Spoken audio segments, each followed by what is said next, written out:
Hi, welcome to Mathematics of Chemistry Review Part 1. My name is Dr. English, and today we're going to look at the basics of doing math of chemistry, also known as stoichiometry. Specifically, we're going to focus on a very brief review of significant figures, how to find the mass of a compound, determining percent composition, and finally working with hydrates. So let's first start talking about adding and subtracting significant figures, and as a result of looking at this, also talk about how to determine the number of significant figures in numbers. The first thing that you really need to know when you're adding and subtracting significant figures is that you've got to look at the numbers that you're going to have, and really you want to line up your decimal points. That is really key. Adding and subtracting is all about decimal point location. Now, the key thing to remember with adding and subtracting significant figures is your answer can only be as accurate as the least accurate answer. This is all about decimal point location and how many numbers you have following the decimal point. So let's look at the first example here. I have 8.11 plus 2.476. If I add these together on my calculator, I'm going to get 10.586. Now, the key thing to know here is that when I look at 8.11, it goes out 2 decimal places. 4.276 goes out 3 decimal places. This is my less accurate number. Therefore, when I line these up, I can only go out 2 decimal places, which means I'd have to take this 6 right here when I add them up and basically round up that 6. So the final answer, when you're adding these two numbers together, will be 10.59, going out 2 decimal places. Let's look at this other one. Now this is subtracting. When you subtract, especially looking at this first number here, which is 40.3, and we're subtracting 1.6954. Now the 1.6954 has a lot more decimal places after it than our initial number. There are assumed zeros here, 0, 0, and 0. But when we talk about the accuracy of this first number, we can only take it out to the first decimal place. If I enter this into my calculator and I subtract these two numbers, I'm going to get this big long number right here. But again, when I look at this, after I subtract these together, I can only go out 1 decimal place. Looking at this final answer that I get right here, this is what I'm going to have. When I look at this calculated answer right here from my calculator and I basically round it in terms of significant figures, I can only go out 1 decimal place because my least accurate number only goes out 1 decimal place. Adding and subtracting significant figures, all about the decimal place location. Now let's look at some examples down here of just looking at numbers and determining how many significant figures are in each number. So I have 4,012. This 0 is considered significant because it's surrounded by non-zero numbers. The number of significant figures here is 4. 640. No decimal point at the end. The only 2 significant numbers are the 6 and the 4. So this would have 2 significant figures. 640 with the decimal place. Now this is significant, so 3 decimal places. If I look at the next number, 0.06030. One method that people use when looking at a number and saying, well, how many significant figures do I have, is called the Atlantic-Pacific rule. And if a decimal is present, you start over on the Pacific side of the United States, so a decimal is present, go across until you hit your first non-zero number, which is 6. So that 6 and everything that follows it as you go from left to right would be considered significant. So that would be 4 significant figures here. Again, in this one, 0.00254, decimal is present, so we're going to start over on the left-hand side, the Pacific side. You go across until you hit your first non-zero number, which is 2, and that and everything after it would also be considered significant, so that would have 3 significant figures right there. If you need more help with learning how to figure out how many significant figures a number has, go and look up the Atlantic-Pacific rule. My students have found that quite useful in the past. Now let's talk about multiplying and dividing significant figures, and to me this is the easier one to do. So the first thing that you're going to do is you're going to count the number of significant figures in each of the given numbers. Then you're going to multiply or divide the numbers as directed, the key point here, just like we had a key point with the decimal places with adding and subtracting, the answer should not contain more significant figures that are present in the number having the fewest significant figures. If I look at these numbers right here in this multiplication, I have 4 significant figures here, 2 significant figures here, and 5 significant figures here. If I multiply these together, I get this number. Now, this is just what comes up into my calculator, and this is truncated slightly. When I look at how many numbers my answer should have in terms of significant figures, my answer should have no more than 2 significant figures, because again, the answer should not contain more significant figures than are present in the number having the fewest significant figures. The 2.6 has the lowest number of significant figures, with 2 significant figures being present. Therefore, when I look at this, I'd say, all right, the 9 is the largest number here, being 90, so that's going to be significant. The 5 would be next, and then finally I'm going to round up the 6. So my final answer here would be 96. Now let's look at this one. 130 divided by 9.4. This has 2 significant figures because no decimal is present. This has 2 significant figures, therefore my answer should have 2 significant figures. When I put this into a calculator, I get 13.82978. My answer will only have 2 significant figures, therefore my answer will be 14. Always good to actually do the computation first and then round at the end. In my world, when in doubt, round to 3 significant figures. Now let's talk about how to find the mass of a compound, and this is a really important skill for this course. So let's talk about the gram formula mass. And the gram formula mass is defined as the sum of the atomic masses of all atoms present in a compound that represents 1 mole. And we'll talk about moles a little bit in the next review. The unit of measurement to use with gram formula mass is grams, or represented by a lowercase g. Now, this is representing 1 mole of something. If you had to find the mass of one atom, so a single atom, we would use the symbol of U. The symbol of U, which is on the front of your reference table. Now you might have seen in different textbooks the use of AMU for the atomic mass unit, but in New York State we use the symbol of U, so FYI. Gram formula mass can be used to refer to the masses of compounds that contain ionic bonds, covalent bonds, or both ionic and covalent. Now there's a bunch of different names that basically mean the same concept as gram formula mass. Sometimes you'll see it listed as formula mass, molar mass, the mass of 1 mole, or a more specific type of gram formula mass is molecular mass. But molecular mass only applies to molecules. So if they say find the molecular mass of this, or which of the following 4 compounds could you find the molecular mass, you'd be looking for the one that is an actual molecule, and if you know that it is a molecule, it is going to have nonmetals only, because a nonmetal it's covalently bonded, so therefore we could find the molecular mass of that. If I gave you sodium chloride, technically we wouldn't find the molecular mass of sodium chloride because sodium chloride contains a metal and a nonmetal and is an ionic compound.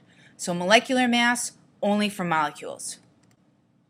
So let's look at some different examples of how to find the molecular mass of a compound. The first one we can look at is magnesium sulfate. The way that I approach this is I write out my element symbols. So this compound contains magnesium, sulfur, and oxygen. And then I ask myself, well, how many of each of these do I have? There's an assumed 1 here, and 4 over here. For magnesium, that's going to be 1, sulfur is going to be 1, and oxygen is going to be 4. The atomic mass of magnesium is 24, so 1 times 24 gives me 24. Sulfur is 32, and oxygen is 16. And 4 times 16 is 64. So if I add these all up, I get 120 grams per mole. So let's look at C4H7OH. So I'm going to list this as carbon, hydrogen, oxygen, and hydrogen. And I know I'm repeating the hydrogen twice, but I'm going to keep things in order. If I do this, I have 4 carbons. Carbon has a mass of 12. I have 7 hydrogens, so 7 times 1, 7. I have 1 oxygen, and oxygen is 16. 1 times 16 is 16. And finally, there's an assumed subscript of 1 right there, so 1 times 1 is equal to 1, and 4 times 12 is 48. So again, I'm going to add these up, and my mass for this one will be 72 grams per mole. All right, let's look at the next one, calcium hydroxide. So again, I'm going to list my elements, Ca, O, and H. And here I have to be careful because I'm working with parentheses, so I'm going to have to distribute. So I have 1 Ca, 2 oxygens because the 2 distributes through, 2 hydrogens. So the atomic mass of calcium is 40. And then we have 16, and that gives me 32. And this is 1, and so this is 2. And I add all these up, and I get 74 grams per mole. Because these are all molar masses, so the mass of 1 mole. So this literally means 74 grams over 1 mole of the substance. The last one that I'm going to do is a little bit more complicated.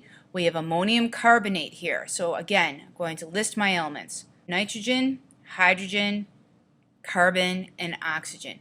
Now, do you have to do it this way? No, you don't, but I make silly mistakes all the time. So this is my way of doing some type of like housekeeping to make sure that everything's on track. Nitrogen, how many nitrogen do I have? Well, I have an assumed 1 right here, so this is 2. 4 times 2 gives me 8. There's an assumed 1 by the carbon, so that's 1. And then finally 3 oxygens, so that's a 3. And then the atomic mass of nitrogen is 14, so that gives me 28. Hydrogen is 1, so that's 8. Carbon is 12. It's 12. And 3 times 16, that's 48, for a grand total of 96 grams per 1 mole. So that's finding the gram formula mass, the molar mass, the formula mass, the molecular mass for this one right here, this alcohol, just in general how to find the mass of a compound. Let's talk about determining percent composition. Percent composition represents the composition as a percentage of each element compared with the total mass of the compound. Usually if you get a question like this on the Regents exam, they're going to ask for the percent composition of one particular element or water, and we'll talk about hydrates in a minute. The formula for percent composition is found on table T, so it is nothing that you need to memorize. So the percent composition formula is the percent composition of mass, mass of the part, that's what you're specifically looking for, mass of the whole compound times 100. Let's look at an example here. This example asks to find the percent of mass of nitrogen in aluminum nitrate. The first thing that you should do is find the gram formula mass of aluminum nitrate. So aluminum nitrate is AlNO3, 3. Just like I did before, I'm going to say to myself Al, N, and O. So how many aluminum do we have here? 1. How many nitrogens? Well, the 3 is going to distribute, so that's going to be 3. How many oxygens? Well, 3 times 3 gives me 9. Then I'm going to go to my periodic table. I'm going to look up the atomic masses of these, and I see that aluminum is 27, so that gives me 27. Nitrogen is 14, so 14 times 3 is 42. And 9 times 16, if we multiply that out, is 144. If I add these up, I get 213. And for all of the calculations that I'm doing today, just for the sake of time, I am rounding them to the nearest whole number. If your teacher is adamant about using the decimal places that are listed on your periodic table, by all means, please do so. This right here represents my total mass of the compound, so the mass of the whole. To set this up, what I'm going to do is I'm going to take the part, which is the nitrogen, and I want the entire mass of the nitrogen. So the whole 42 is going to be the 42 on the top. That's the part. The whole is the mass of the entire compound, which we just figured out was 213, and we're going to multiply that times 100. 42 divided by 213 times 100 gives me 19.7%. No specific reference is made here to number of significant figures. So in these situations, what I do, if they don't say, please give your answer to a certain number of significant figures, I go to 3 significant figures. That's typically my rule of thumb. Let's look at 2 more examples. The next one asks to find the percent by mass of potassium in K2CrO4. We have K2CrO4. I'm going to list my elements again, K, Cr, and O. I'm going to look at how many I have of each. So I have 2 potassium, 1 chromium, 4 oxygens. Potassium is 39, and 39 times 2 is 78.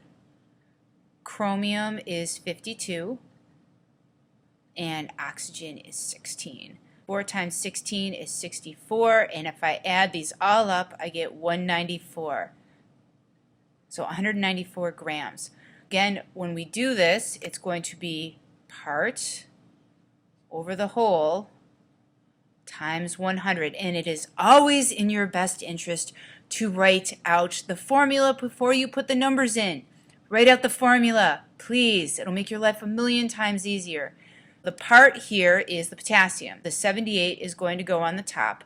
The whole is the 194, so that's going to go on the bottom, times 100. 78 divided by 194 times 100 is 40.2%. So 40.2%. Let's look at the last one. A compound is formed when 9.03 grams of magnesium reacts with 3.48 grams of nitrogen. What is the percent composition of each element in this compound?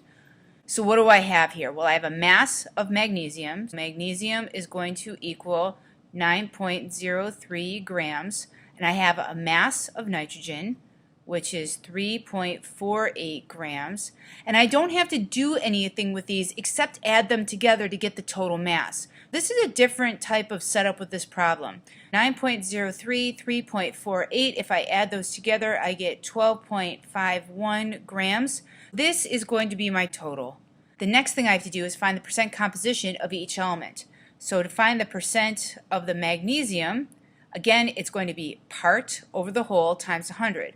Well, the part is the magnesium. So this is going to be 9.03 grams over the total, which we just added up, so that's 12.51 grams times 100.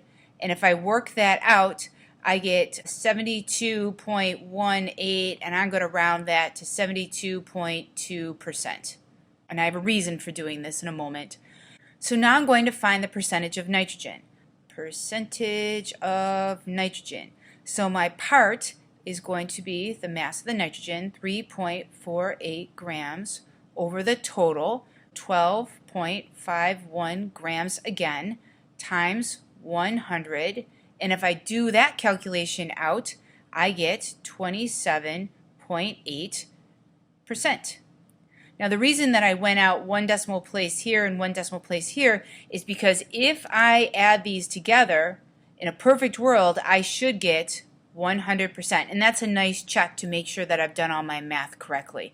2 different ways of doing percent composition problems. On the Regents exam, much more common to find an example like this where they give you a compound and they ask to find the percentage of one of the elements that are involved with the compound. Finally, let's talk about hydrates. And this is always a complicated problem with students. All a hydrate problem is just another percent composition problem. Part over the whole times 100, where the part typically is just your total mass of your water. What is a hydrate? A hydrate is defined as an ionic substance that includes defined amounts of water. So we're going to see water as part of the crystal structure. The water molecules are going to be shown as part of the formula. That's going to be key. Compounds that contained attached water molecules are called hydrates, and substances that have had their water molecules removed are called anhydrates.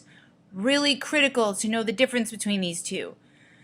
Now, I know this is an issue with everyone. I fully acknowledge it, but you must deal. The dot, which many of you know as multiply in math, The dot in chemistry, especially found in a hydrate formula, means add. Adding, we're adding. So the gram formula mass of your anhydrate plus the total mass of your water. The dot in the formula does not mean multiply, but add. So if I look down here, I have copper 2 sulfate, dot, pentahydrate. That dot basically means we're going to take the gram formula mass of the copper 2 sulfate and add it to the total mass of the 5 water molecules. Don't be misled. This dot right here means add, not multiply. So let's look at 2 quick examples of hydrate problems. Quick note right here, we were just talking about copper 2 sulfate pentahydrate. This little image right here is copper 2 sulfate pentahydrate being hydrated. So this is with the water. If all the water is removed using typically a Bunsen burner or a hot plate, our copper 2 sulfate is going to turn into an anhydrate and the water has been removed. Let's look at our first example here. Find the percent by mass of water in magnesium sulfate heptahydrate. So the first thing that I'm going to do is find the gram formula mass of MgSO4, which I did earlier in the video. And if I look up the gram formula mass of MgSO4, it is 120 grams per mole. Then the other thing that I need to do is find the total mass of the 7 water molecules here. Water, H2O, has gram formula mass of 18 grams. And then I'm going to multiply that by the coefficient, which is 7. So 18 times 7 is 126 grams. And then if I add these two together, the 120 plus the 126, I get a total mass of 246 grams. So again, we're still dealing with part over the whole times 100. Except the part here is the total mass of the water, and they'll be really specific about this. So I look at this and I say, well, the total mass of my water is 126. So 126 grams on top. The mass of the total is 246. That is going to go on the bottom times 100. The percent by mass of water for this particular hydrate is 51.2%. Now let's look at a little different one here. This is not common on the Regents, but could they ask you this? Yes, they could. Absolutely. It's a different type of example that we're going to look at. This example asks, find the percent by mass of the anhydrate in calcium chloride dihydrate. So here's my calcium chloride. This would be my anhydrate part. And then the dihydrate is the 2 water molecules coming together. First thing I need to do is find the gram formula mass of CaCl2. And if I do this really quick, it's around 111 grams per mole, depending on how you add up the chlorine atoms together. So I'm going to list it as 111 grams per mole. And then again, we know that water has a gram formula mass of 18 grams per mole. And we look at this coefficient right here, which is 2. So we're going to multiply that by 2, and we're going to get 36 grams. So if we add together the 111 and the 36, we add them, we get 147. So 147 grams. So again, we write our formula, part over the whole times 100. 100. Now this time, my part is the anhydrate. I'm not going to put the water on the top. No, I'm going to put the anhydrate. So this is 111 grams. That's going on the top because that's what I'm looking for. The total mass of the hydrate is 147 grams. And then again, I'm going to multiply this by 100. My percentage for this one is 75.5%. 2 different perspectives of how you can approach hydrate problems. So what did we learn in this review? Well, we did a very, very, very brief review of significant figures, always worth going over. We talked about how to find the mass of a compound. We looked at percent composition and again reference to table T because that's where the formula is located. And finally, we did some examples with hydrates. Need more help? Feel free to contact me. And of course, as usual, I'm always looking for feedback. Have a great day.